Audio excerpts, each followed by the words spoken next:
लगातार भारतीय मुद्रा कमजोर हो रहा है तो लोगों के मन में ये चिंताएं हो रही कि क्या भारत आर्थिक संकट की तरफ गुजर रहा है। क्या भारत भी वेनेजुएला और श्रीलंका की जैसे आर्थिक तंगी का शिकार हो जाएगा और क्या भारत में भी अराजकता फैल जाएगी। तो दोस्तों, आज हम विस्तार से चर्चा करेंगे कि भारत की आज स्थिति है तो क्यों है और इसके पीछे क्या कारण है। और साथ में हम ये भी बताएंगे कि ये जो मुद्रा का रेट बराबर गिर रहा है, यानी कि डॉलर का रेट बढ़ रहा है, तो हम ये जानेंगे किसका किस किन क्षेत्रों में फायदा होगा और किन किन क्षेत्रों में नुकसान होगा। तो वीडियो तक लास्ट तक जरूर बने रहे। तो दोस्तों, हमारे देश में भारत की जो वर्तमान में स्थिति यह है कि लगातार जो रुपए का कीमत है वो लगातार गिर रहा है और आज देश में स्थिति ये बन गई है कि 96.4 रुपए एक डॉलर के बराबर है। ये लगातार जो है महंगाई के तरफ इशारा कर रहा है। उसके बाद हम ये बता सकते हैं कि इसके पीछे गिरने का मुख्य कारण क्या है, क्यों हमारे देश का जो रुपया है लगातार कमजोर होता जा रहा है। वर्तमान में अमेरिकी जो डॉलर है वो लगातार मजबूत हो रहा है।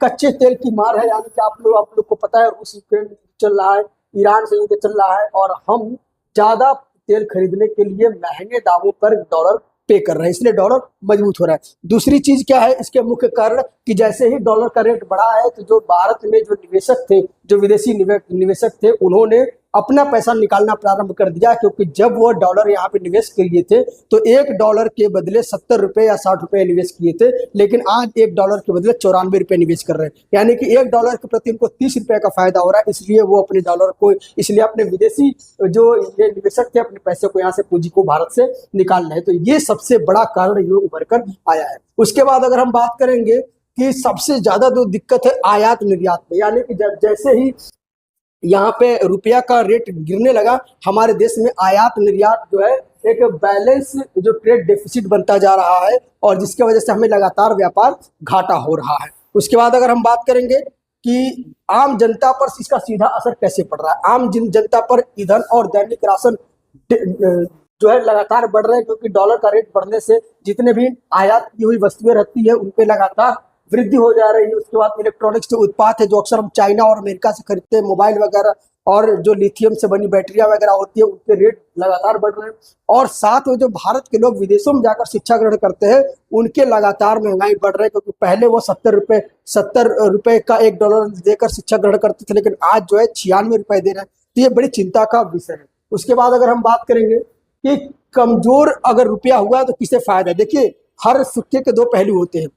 हमने आपको बता दिया कि लगातार महंगाई बढ़ रहा है, लेकिन जो हमारे देश के निर्यातक है, यानी कि जो दूसरे देश में अपना सामान बेच रहे हैं, उनको फायदा हो रहा है। तो अगर देश में अगर हमारे मोदी जी को यह चाहिए कि हमारा व्यापार घाटा अगर कम हो, व्यापारिक घाटा कम हो, हम दूसरे देशों में अपनी स्थिति मजबूत कर सके, तो ज्यादा से ज्यादा हमारे प्रोडक्ट को दूसरे देशों में निर्यात करना होगा। इससे यही सबसे बड़ा अच्छा तरीका है कि हम दूसरे देशों से संवाद करें, व्यापारिक गतिविधियों को बढ़ावा दें। उसके बाद अगर हम बात करेंगे कि किन किन क्षेत्रों में इसका प्रभाव देखने को मिल रहा है, तो सबसे पहला है जो कच्चा तेल और पेट्रोलियम है, इसमें भारी नुकसान हो रहा है, क्योंकि जो है डॉलर का रेट जो है बढ़ने की वजह से हमें ज्यादा स्तर पर रुपया पे करना पड़ रहा है। उसके बाद अगर हम आईटी सेक्टर और निर्यातक वस्तुएं देखें, इसमें फायदा हो रहा है, क्योंकि ज्यादातर विश्व की बड़ी बड़ी कंपनियों को सॉफ्टवेयर कौन बनाकर बेचता है, भारत बनाकर बेचता है।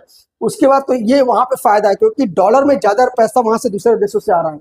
उसके बाद विदेशी कर्जदार कंपनियां, यानी कि जो विदेशों से हमने कर्ज प्राप्त किया उनको ब्याज के रूप में हमें ज्यादा देना पड़ रहा है। उसके बाद विदेशी शिक्षा एवं यात्रा, यानी कि जो लोग विदेश यात्रा कर रहे हैं, विदेश से शिक्षा ग्रहण कर रहे हैं, उनको ज्यादा डॉलर देना पड़ रहा है। इसलिए मोदी जी ने रिक्वेस्ट किया है कि विदेश आप न जाए, क्योंकि ये सिर्फ भारत की व्यवस्था से नहीं बल्कि एक आर्थिक संकट के लिए भी इशारा है। क्योंकि अगर आप जाएंगे बाहर ज्यादा घूमने या शिक्षा ग्रहण करने तो आपको पेमेंट डॉलर में करना पड़ेगा, और अगर हमारे पास डॉलर खत्म हो जाएगा, फॉरेन रिजर्व खत्म हो जाएगा, तो भारत की स्थिति खराब हो जाएगी। उसके बाद हम चलते हैं कि आरबीआई के उपाय क्या है। आरबीआई अगर चाहे कि डॉलर के रेट को घटा दे तो उसके लिए तुरंत जो है विदेशी भंडारण को मार्केट में उतार देना चाहिए। यानी कि आपको पता होगा सप्लाई एंड डिमांड का फॉर्मूला, यानी कि अगर किसी वस्तु की ज्यादा किल्लत होती है, कमी होती है, तो उस वस्तु को अगर मार्केट में ज्यादा ला दिया जाता है तो उसकी रेट अचानक घट जाती है। तो अगर जो है आरबीआई जो है अपने फॉरेन रिजर्व को, डॉलर को मार्केट में अगर उतार देगी तो डॉलर का रेट थोड़ा कम हो जाएगा। उसके बाद रेपो रेट में अगर वृद्धि कर देगी, तो रेपो रेट में अगर वृद्धि कर देगी तो जो विदेशी निवेशक है उनको ब्याज ज्यादा मिलेगा, तो जिससे वो अपनी यहाँ पे निवेश की गई पैसे को निकालेंगे नहीं, तो एक तरीके से फॉरेन रिजर्व हो जाएगा। दूसरा है क्या, विदेशी व्यापार नियम आसान बनाना, यानी कि ज्यादा से ज्यादा हमारे देश के लोग जो युवा है दूसरे देशों में व्यापार जाकर करें, इस प्रकार से व्यवस्था करने से आर्थिक जो संकट है वो टाला जा सकता है। उसके बाद अगर हम बात करेंगे कि क्या भारत भी श्रीलंका और वेनेजुएला जैसी स्थिति बन जाएगी, बिल्कुल नहीं बनेगी। अगर भारत में आज 100 रुपये डॉलर भी हो जाएगा तब भी भारत की स्थिति जो है श्रीलंका और वेनेजुएला जैसी नहीं हो सकती, क्योंकि भारत की जो आर्थिक व्यवस्था है उनको कई चरणों में उसको नियंत्रित किया जाता है। पहला सरकार के द्वारा, दूसरा वित्त मंत्रालय के द्वारा, तीसरा क्या है, आरबीआई के द्वारा, सबसे महत्वपूर्ण क्या है, आरबीआई के द्वारा। इसीलिए यहाँ पे भारत में श्रीलंका और वेनेजुएला जैसी स्थिति नहीं बन सकती। साथ में भारत के पास फॉरेन रिजर्व ज्यादा है, यानी कि विदेशी मुद्रा ज्यादा है। भारत जो है ब्रिक्स और G20 देशों का सदस्य है और वो वहां पे घरेलू मुद्राओं में व्यापार कर सकता है, अपनी फॉरेन करेंसी को बचा सकता है। इसलिए भारत में कभी भी श्रीलंका और वेनेजुएला की स्थिति नहीं बन सकती। और सबसे बड़ी बात, भारत के पास एक अच्छा नेता है नरेंद्र मोदी, जो लोगों से संवाद कर व्यापारिक गतिविधियों को बढ़ावा दे सकते हैं। उसके बाद अगर हम बात करें, अगर क्या 1 रुपया 100 डॉलर के बराबर हो जाएगा तो क्या होगा, तो देखिए दोस्तों, आर्थिक स्थितियों में उतार चढ़ाव आता है, कभी डॉलर का रेट घटता है, कभी बढ़ता है। ये तो युद्ध नीति और वैश्विक स्थिति पर निर्भर करता है कि डॉलर की स्थिति क्या होगी।